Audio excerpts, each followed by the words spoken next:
Balik copy ko muna ako bukas sa pantry. Bakit naman, Tay? Hindi ka muna sasama dito sa coffee shop? Hindi mo na siguro, betsa di peligro eh. Oo nga. Sakto na ng binbudget ko eh. Hirap nung sakto ng budget, no? At ano pa ng sahod? Di ba mayaman ko dati?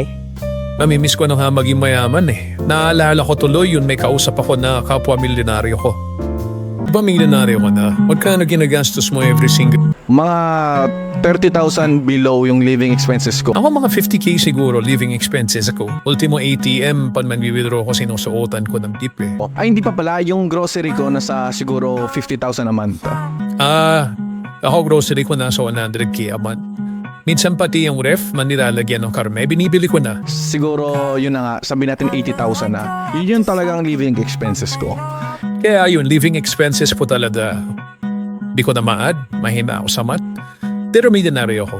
Pero, tinatry ko gumastos at least 5 to 10% ng income ko. Monthly. Income mo na yun.